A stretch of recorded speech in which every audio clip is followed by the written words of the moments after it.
बिस्मिल्लाहिर्रहमानिर्रहीम, अस्सलाम वालेकुम। नई वीडियो के साथ हाजिर हैं वसीम मलिक।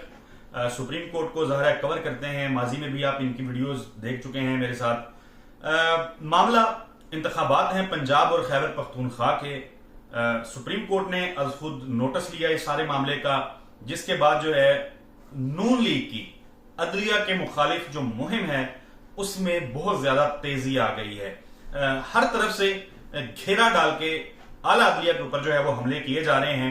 आज मरियम नवाज साहबा जो हैं उन्होंने बड़ी कड़ी तनकीद जो है वो अदालत पे की है। हाजिर सर्विस जो जजेस हैं उनके नाम लेके उन्होंने माजी के केसेस को रखते हुए जस्टिस एजाजुल एहसन साहब जो कि निगरान जज थे पैनामा के अंदर, उनका भी उन्होंने तस्करा किया। जस्टिस मुज़ाहिर अली नकवी का भी तस्करा किया, जबकि फैक्ट्स जो हैं वो कुछ और हैं। ज़ाहिर है जस्टिस एजाजुल एहसन को तैनात तब निगरान इसलिए किया गया था क्योंकि SCCP में जो डॉक्यूमेंट्स मौजूद थे उसमें खुर्द-बुर्द की जा रही थी, फौर्जरी की जा रही थी, रिकॉर्ड चेंज किया जा रहा था। वो एक और मामला है। बहरहाल ये उन्होंने आज एजाजुल एहसन साहब जो हैं मुअज़्ज़ज़ जज, उनके ऊपर तनकीद की है।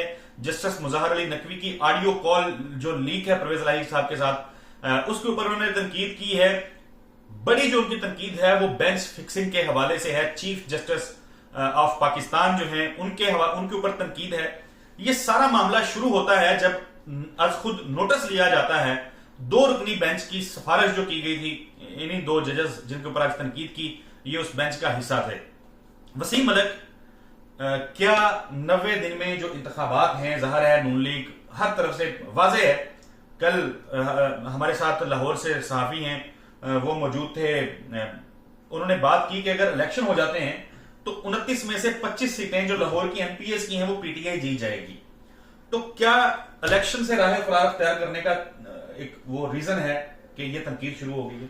बिल्कुल ऐसा ही है जहां तक लगता है। आप देखें ना, उस दिन प्रेस कॉन्फ्रेंस की जा रही थी सुप्रीम कोर्ट ऑफ पाकिस्तान में, जो पाकिस्तान बार को सदर हैं और दीगर लोग थे। उनसे मैंने एक सवाल पूछा था जिस सवाल का जवाब नहीं दिया गया और वो वहां से प्रेस कॉन्फ्रेंस छोड़ के चले गए। उन्होंने कहा कि जी जज मिसकंडक्ट के मुर्तकिब ठहरे हैं, हमने इजलास किया है और अब हम एक रेफरेंस दायर करेंगे सुप्रीम जुडिशल काउंसिल में।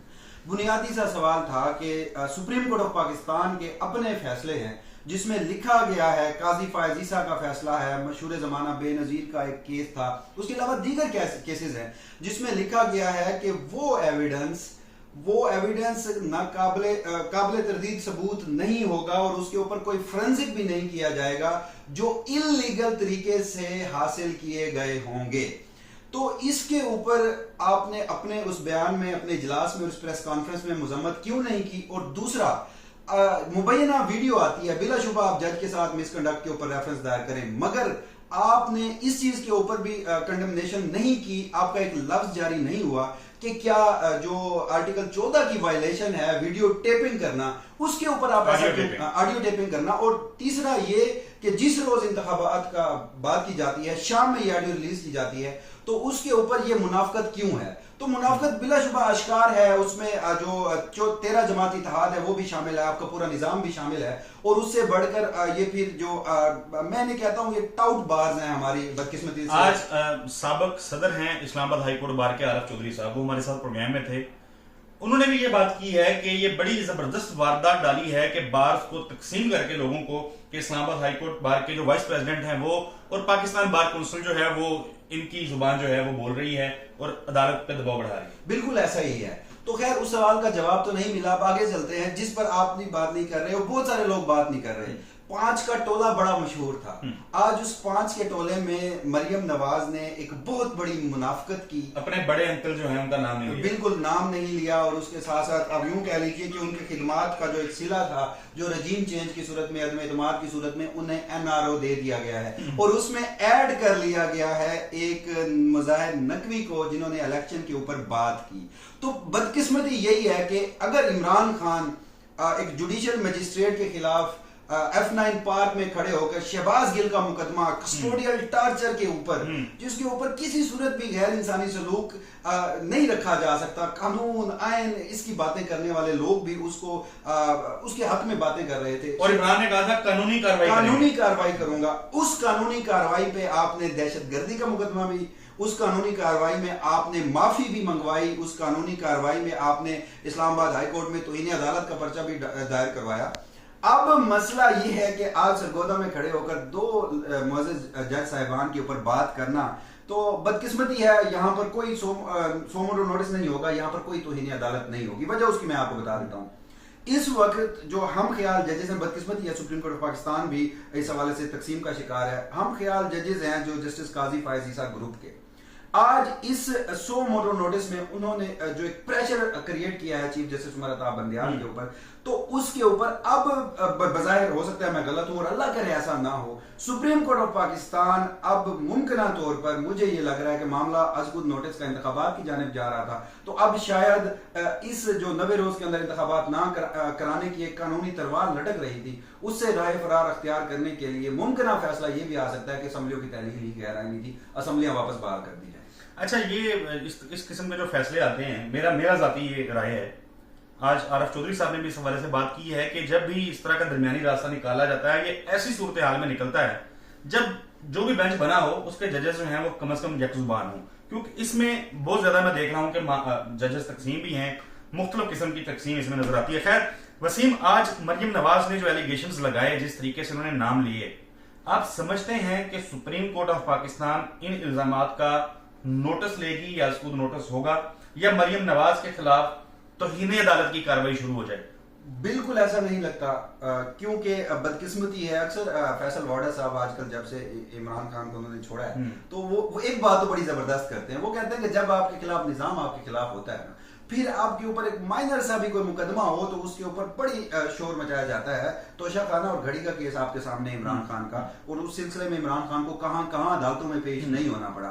मगर मरियम नवाज की सूरत में अगर आप अदलिया के ऊपर मुनज़्ज़म कैंपेन करेंगे, आप देखें राना सनाउल्लाह साहब आके कह रहे हैं कि जनाब ये जो ऑडियो टेप हुई है मुबैना तौर पर जस्टिस मज़ाहिर अली अकबर नकवी की, अदलिया को धमकियां दे रहे हैं, बिलाशुबा वो तो कन्फेस कर रहे थे। अगर आप उनकी प्रेस कॉन्फ्रेंसेस को पिछले 3-4 रोज से अता तारड़ हैं, मरियम औरंगजेब हैं, इस पूरे टोले को अगर इनकी प्रेस कॉन्फ्रेंसेस को आप देख लें तो आपको यूं लगेगा कि जैसे इन्हीं की तरफ से रिलीज की गई हैं। मगर अभी तक बार्स की जानिब से, अभी तक चीफ जस्टिस की जानिब से, सुप्रीम कोर्ट की जानिब से ये तक नहीं पूछा गया। सुप्रीम कोर्ट के जज का फोन जो है वो टेप होता है। जी हाँ, तो ये क्राइम नहीं है? क्राइम है। अच्छा, नहीं है क्राइम, है क्राइम। ठीक है। अच्छा, अगर ये जो मरियम नवाज साहबा ने आज जो तकरीर की है, आप समझते हैं कि ये बातें, उनकी गुफ्तगू काफी है तौहीन अदालत के लिए? बिल्कुल काफी है। इससे बड़ा और क्या हो सकता है? एक केस सब जुडिस है, एक अज़गुद नोटिस है, और अदालत उज़्मा का 9 रुकनी बेंच है, 1 2 3 जजेस नहीं है, 9 मुअज़्ज़ज़ जजेस बैठे हैं, और उस केस की पहले दिन की समाअत होती है। उस पहले दिन की समाअत के ऊपर चले, पहले तो कहा जाता है ना कि हम मुख्तलिफ केसेस में उन जजेस से रिक्वेस्ट करेंगे जनाब कि आप हमारे या मुस्लिम लीग नून के केसेस ना सुने। मगर एक कॉन्स्टिट्यूशनल मैटर्स पे जहां पर 90 दिन के अंदर इंतखाबात के ऊपर अज़गुद नोटिस लिया गया है, उसका फैसला जो भी आता है, उसके ऊपर जो भी कार्रवाई होती है, उसी दिन सरगोदा में पहली समाअत के बाद इतने बड़े एलिगेशंस लगा देना, 5 का टोला करार देना और इतनी सख्त तकरीर करना। अच्छा, ये नाज़रीन बड़ी जबरदस्त सी मुनाफिकत आज सामने आई है।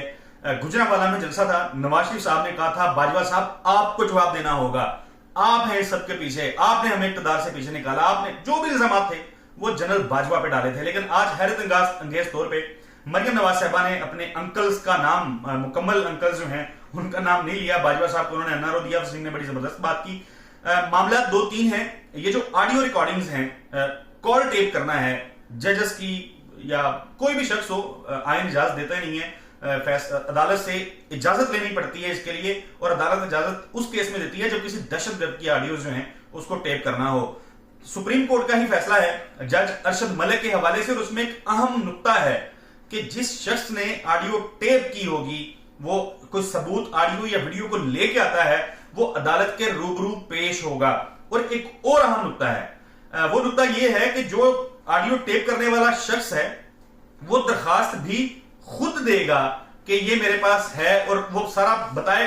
इसमें 20 के करीब पॉइंट्स हैं, वो भी किसी वीडियो में आपके साथ शेयर करेंगे कि क्या सुप्रीम कोर्ट का फैसला था। और ये ऑडियो रिकॉर्डिंग्स जिसकी फोरेंसिक करवाने को बड़े बेताब है हमारे वज़ीर दाखिला साहब, वो कितना अपनी जिम्मेदारियों को पूरा कर रहे हैं, उसका फैसला यकीनन आप लोग भी कर सकते हैं। इसी केस के हवाले से मजीद गुफ्तगू करेंगे वसीम के साथ अगली वीडियो में। तब तक के लिए अल्लाह हाफिज।